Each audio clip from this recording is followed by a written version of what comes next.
In the war between the radical feminists and the radical trans activists, it's pertinent to note that no matter who they're fighting, the radical feminists cannot let go of their anti-male prejudice, and that's my subject on today's Fiamengo File.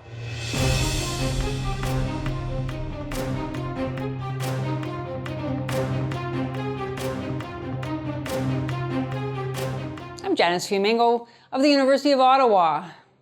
Recently, a long-brewing antagonism has flared into open warfare, dramatically signaled by the permanent Twitter ban of Meghan Murphy, the editor of Feminist Currents online magazine, and an Andrea Dworkin-style radical feminist. Until fairly recently, Murphy was best known for her unapologetic bigotry against men, as expressed in articles such as her October 6, 2018 piece titled, "What Will It Take to Have an Honest Conversation About the Root of Men's Sadism?" The first sentence of which is, quote, "Hello, and welcome to this week's edition of What the Ever-Loving is Wrong with Men." As her supporters like to mention, Meghan's got a great sense of humor. In this article, she argues on the basis of a very few sensational stories and a lot of fact-free conjecture that sexual sadism amongst men is rampant and is not only ignored but actually condoned in our society. Such unnuanced anti-male positions have been Murphy's stock in trade for years. A few years ago, in January of 2016, Murphy wrote a modest proposal titled, "It's Time to Consider a Curfew for Men," referring to the Cologne New Year's Eve incident, but conveniently neglecting to mention that the hundreds of men who gathered to harass and assault women outside of the Cologne Cathedral in Germany on New Year's Eve were Muslim men, mostly recent immigrants. She asked why all men, having, quote, proven time and time again that they cannot, will not leave women alone, should, quote, be permitted to move about freely in the world. It was all in good fun, of course, to make her point that genuine solutions such as more rigorous prosecution of men who rape have been neglected for too long. Last summer, Murphy featured an article in her magazine by British radical feminist Julie Bindel about Valerie Solanas, much celebrated American feminist foremother, best known for her SCUM manifesto, SCUM being the acronym for the Society for Cutting Up Men. Solanas is also famous for attempting to murder Andy Warhol. Bindel's article on Solanas is titled, "Scum Manifesto is your perfect summer vacay read," and it encouraged readers to, quote, bone up on your righteous man-hating this summer by rereading feminist classic Scum Manifesto. Applauding Solanas's call to destroy the male sex, Bindel enthused about women's rage. Quote, "What I love about this book is how it promotes straightforward man-hating. Blaming men for the ills of the world is underrated. Women have been under siege for centuries and resistance feels exhilarating, whether in the form of waving placards or reading radical statements about feminist fight back." Yes, it's hard to believe this isn't parody, but trust me, it isn't. One of the benefits of radical feminism is that you get to refer constantly to your hatred of men, but if anyone calls you on it, you can exclaim with indignation that of course feminists don't hate men, even though they have every justification for doing so. In the past few years, both Julie Bindel and Meghan Murphy have been denounced as TERFs, or trans exclusionary radical feminists, and this has led to the deplatforming and social mobbing that most men's issues advocates know all about. Murphy, as I already mentioned, has been banned from Twitter for tweeting that a man is not a woman. in the wake of which she has emerged as a defender of freedom of speech and hailed by many non-feminists as a champion of common sense reality. I fully support Meghan Murphy's free speech rights, and I believe the idea that she should be banned from Twitter for harassing trans activists and engaging in so-called hate speech is ludicrous. But I must admit that my heart does not bleed for Murphy and her feminist friends. At the base of the radical feminist insistence that men can never be women is not concern for biological truth, which feminists have denied for years, but an unquenchable anti-male prejudice. The story of the war between the radical feminists and the trans activists is a story of erstwhile allies who now find themselves at loggerheads over the category woman.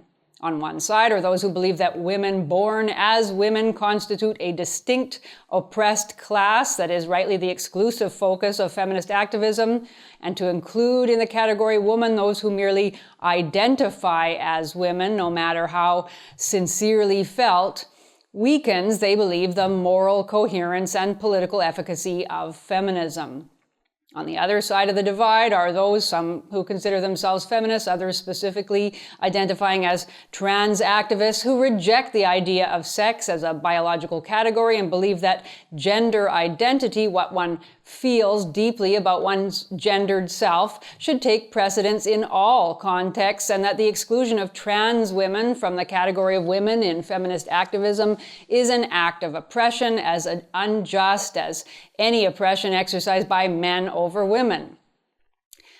Right now, it may be fair to say that the trans activists are winning the battle. In recent months, a number of trans woman athletes have achieved success in high-level sports competitions, beating out born female competitors. A notorious case involved Rachel McKinnon, a trans woman and an assistant professor of philosophy at Charleston College in South Carolina, who won the gold medal at the World Championship of Women's Track Bicycling.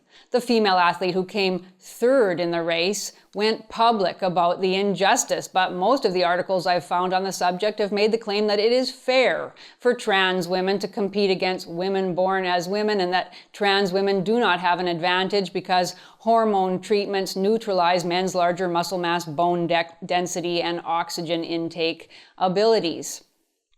In legal terms, the trans movement has made significant advances recently. Most Western nations now recognize trans women as women.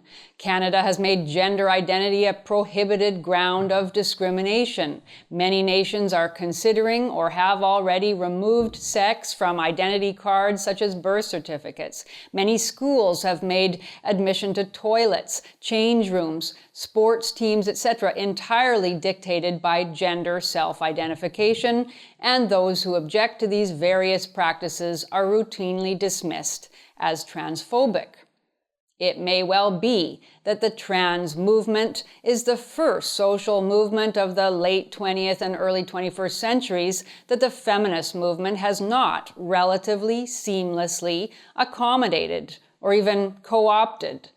Gay liberation, Black Lives Matter, indigenous resistance, and Islam, all of these have presented challenges, some of them fundamental to feminist ideology, but all have been absorbed under the intersectional feminist umbrella as white heterosexual feminists, at first grudgingly, then pretty enthusiastically, made room for other categories of oppression, even when these forced them to confess their privilege or to surrender some portion of their outraged authority. It may be that the trans movement will also ultimately be accommodated. At the present time, however, the trans insistence that womanhood is an identity some men can claim is causing seismic convulsions.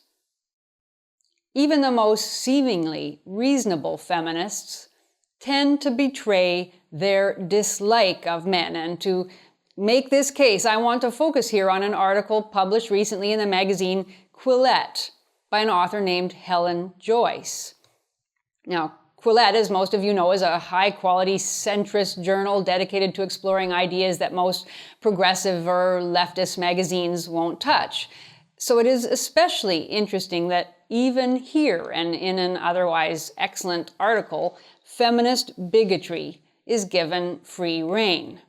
The article has the provocative title, "The New Patriarchy: How Trans Radicalism Hurts Children, Women, and Trans People Themselves." Notice that men aren't mentioned as subjects deserving of concern. They just don't count much with Ms. Joyce. Much of the article consists of a rational discussion of legitimate issues, but it also vividly puts on display the two fatal flaws of feminist ideology: its reflex hostility to men and its inability to take responsibility for its own errors and inconsistencies. The author does a great job of discussing how relatively quickly the idea of gender identity, which she defines as a kind of quasi-mystical inner essence, has become more important than any other factor, including genitals and chromosomes, in determining sex. This has, as she argues, worrying implications for public health policy, especially in cases where children at very young ages are being encouraged by their teachers to question their gender identity, and parents and doctors are being pressured to provide affirmation, body-altering hormone treatments, and even surgery to very young people. The author raises good questions, not only about the long-term effects of such medical interventions, but also about the moral implications of allowing children to make such radical and often irreversible decisions about their lives. But when the author comes to the specific harms to women of the transgender movement, her evidence is much thinner, and her feminist paranoia, as I see it, quite unmistakable. She looks at various instances of aggressive trans women who have invaded female-only spaces and used the power of the state or the threat of lawsuits to demand their admittance over the objections of some women. And here she raises valid concerns. I don't happen to agree that they're as clear-cut as she suggests, but I don't have time to discuss all of the details. But what is most relevant for my argument is the author's peculiar insistence that all of these are examples of women being oppressed by a male-dominated society. So wedded is Helen Joyce to this feminist framework in which all social relations are male-dominated that she cannot let go of that model, even when it bears really no relation to the conditions she's describing. The last thing most trans women want to do is oppress other women. Trans women want, in general, to be women. And this has nothing whatsoever to do with patriarchy. If anything, one could argue that the present situation that disturbs Helen Joyce would have been impossible if not for feminist theory and activism, which long ago asserted that gender was socially determined and that even biological sex itself couldn't be conceived outside of the social realm. Feminists have for decades argued that most or even all differences between men and women, certainly any that might be used to justify traditional gender arrangements or keep women out of male-only spheres, were patriarchal constructs and could be explained away by some social factors. Anyone who objected to the feminist demand that firefighting, just for one example, be open to women was told in no uncertain terms that claims about men's superior strength were unsupported by scientific evidence. Therefore, it is ironic, to say the least, to see a feminist developing a new respect for what science and common sense tell us about male-female differences. Helen Joyce, in the article, now wants to defend the biological basis of women's oppression, which is why she states that, quote, defining womanhood as based on a feeling rather than anatomy is incompatible with the feminist position that women are oppressed because they are physically weaker than men and bear the entire burden of reproduction, end quote. Well, we'll leave aside the patently ridiculous assertion that women bear the entire burden of reproduction in a culture where a man can find himself compelled by the state on penalty of imprisonment to provide financial support over decades to children he may have never wanted to father and with whom he may have no relationship at all, depending on the inclination of the mother.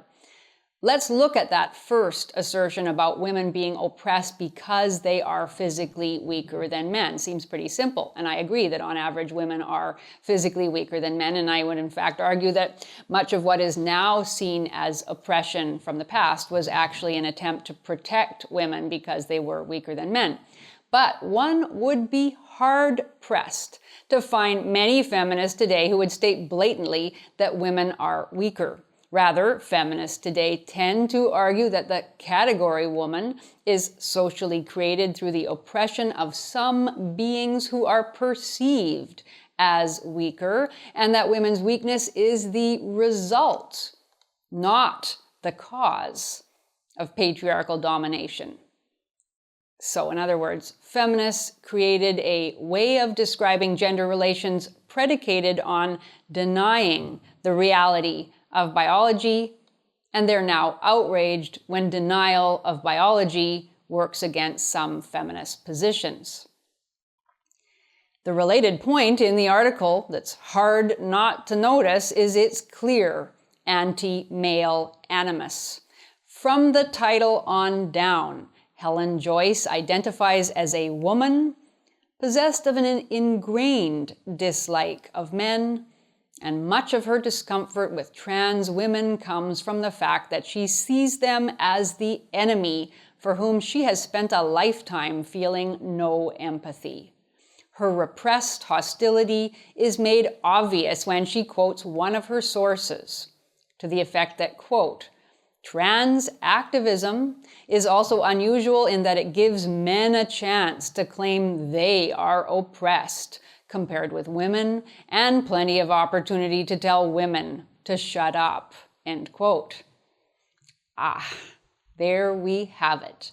That's what is so intolerable about the trans movement, that it's no longer women claiming to be oppressed and telling men to shut up, which women have been doing for decades, and it sure felt good until the same strategy was turned on them.